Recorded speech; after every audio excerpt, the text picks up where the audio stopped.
I'm so excited and glad that you can join us again for another week. This week, for our second installment for the Black History Collection for the Rufus and Susie Meyer book collection, I wanted to look at what happens when you look to the stars. Aren't they amazing?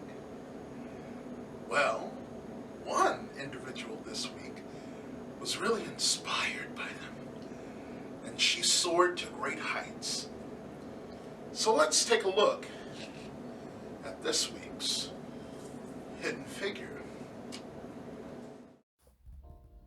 Counting on Katherine.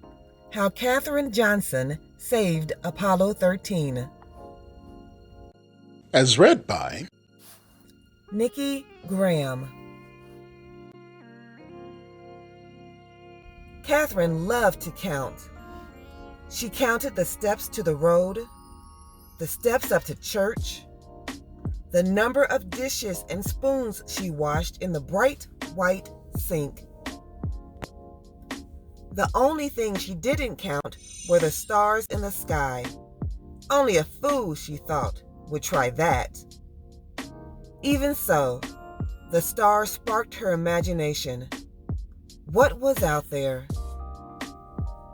Katherine yearned to know as much as she could about numbers, about the universe, about everything. Katherine's boundless curiosity turned her into a star student. She was so bright, she skipped 3 whole grades. She catapulted right past her brother. He wasn't too happy about that. By the time she turned 10, Katherine was ready for high school. But back then, America was legally segregated by race.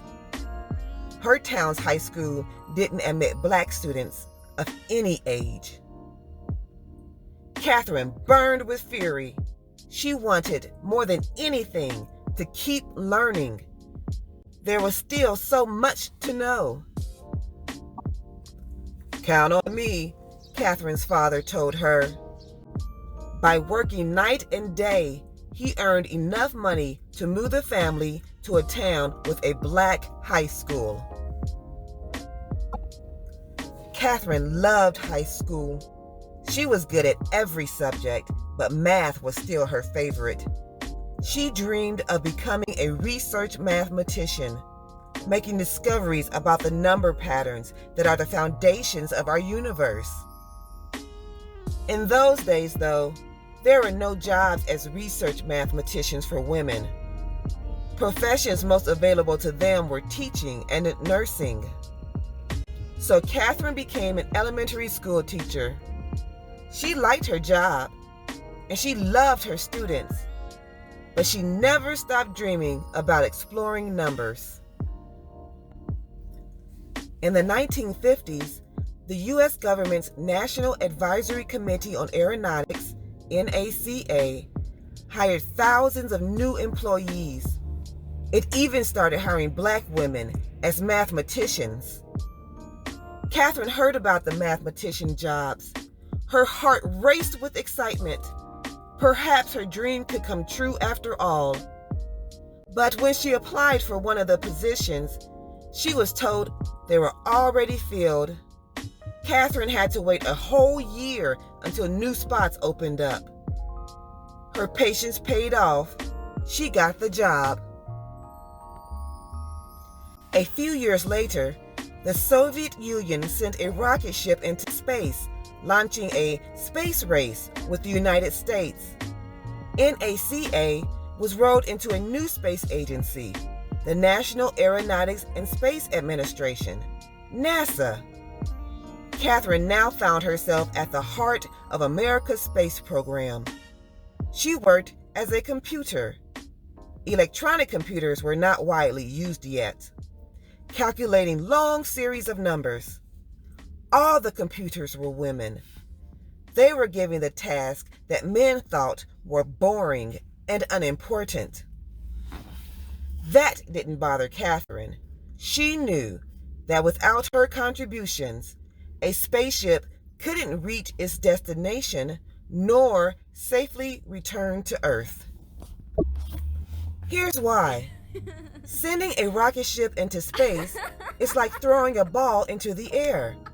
At first, the force of the throw sends the ball up, up, up.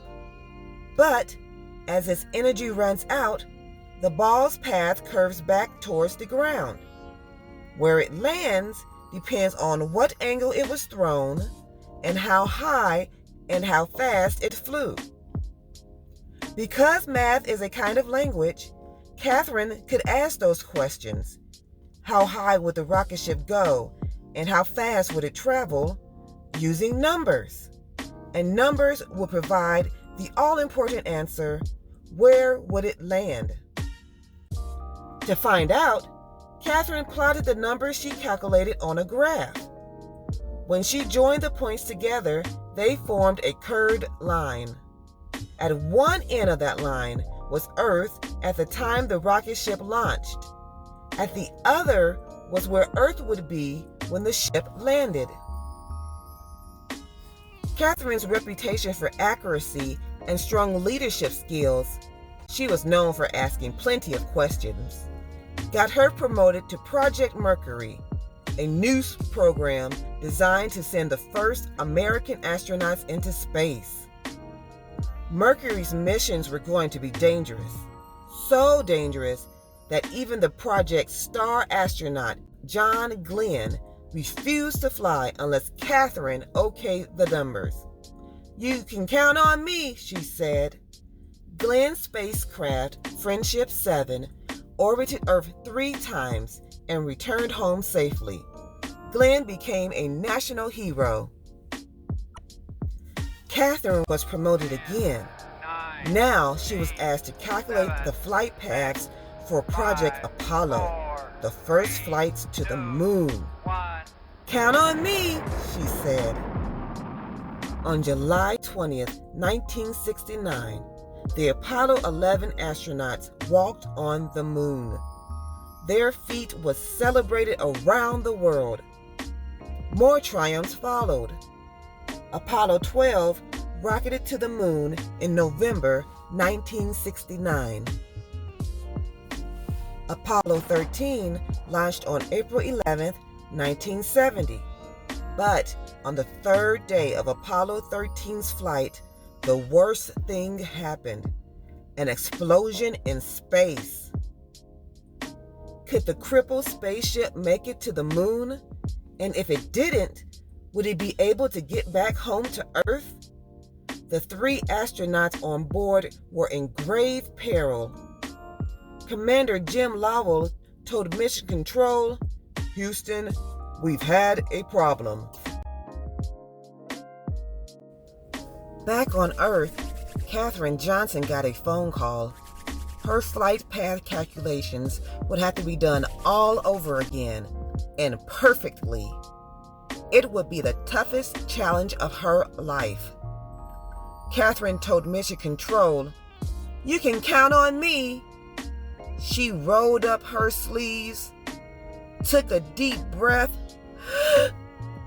and began doing the math. She worked hard and fast. A few hours later, Katherine's calculations were finished. The flight path to return home would take the ship around the far side of the moon. From there, the moon's gravity would act like a slingshot to zing the ship back to Earth. To get home, the crew of Apollo 13 would have to follow Katherine's course exactly by burning off fuel at precise intervals. If the astronauts made a mistake, their ship would drift through space forever. Katherine waited anxiously to hear the astronauts' report.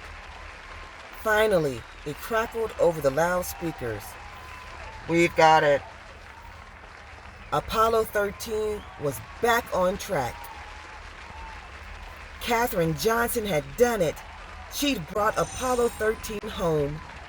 She was no longer the kid who dreamed of what lay beyond the stars. She was now a star herself.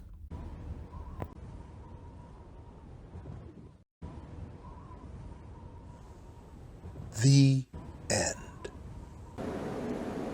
Wow. That was pretty spectacular. Thank you, Miss Katherine Johnson. And a special thank you to our reader this week, Miss Nikki Graham. Well, my friends, it was a great book, and I hope you enjoyed it as much as I did. It shows us that no matter where you come from, or no matter where you start, it's how you finish that really counts. Now, looking at Miss Katherine Johnson, you think, wow, how do I get involved in something like that? Well, there is a wonderful local organization here in Indianapolis that actually helps girls with dreams of the stars, and they help them soar. Let's check them out.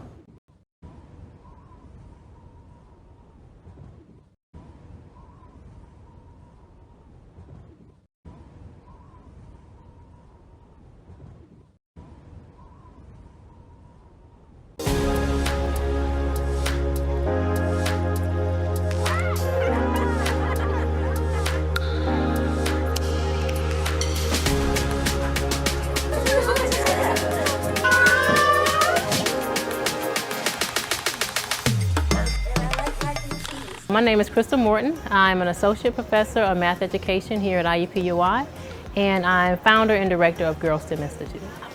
So I have to be honest, our aviation was a brainchild of Naima. She really wanted to push the aerodynamics piece, and her thing was it is real life. I mean, people build planes, people fly planes, and it's something that they can do in a career. I just surround myself with people who know that my vision is to make what they're learning applicable to life, and they're able to do that with their areas of expertise. So you're not flying just yet. You're on autopilot, and then once you get close to the blue rings, then you're gonna start flying, okay? I learned, so on the plane, there's these things called elevators and how to move them. The elevators make your plane lift and come down. So I learned how to use those. We learned about them in aeronautics too, but it helped me experience it with the virtual reality. If you just want to clap, if you don't have lyrics and you just want to add a clap, that's fine too. But I would really like it if you incorporated some of the words that you've written. I like to draw, I like to color, I like to eat. Now drop the beat. I was overwhelmed. The conversation that the girls and I were having with my 3rd through 6th graders was that you're actually a recording artist. And part of the class that I'm teaching about banking and money and owning your own business, being an entrepreneur. And so I said to them, I said, you guys are recording artists now, and I will pay you for your recording when we get back to the classroom. And so they're like, oh, so if I do it, I get paid? Yes, you will get paid for doing this. And so that's kind of making real life attainable for them. Our mission is to empower girls of color to be change agents, leaders, innovators in their community who understand that STEM is a tool for personal and social change. For more information, visit them at their website at www.girlssteminstitute.org. Again, www.girlssteminstitute.org. For more information about summer programming and also their program in general.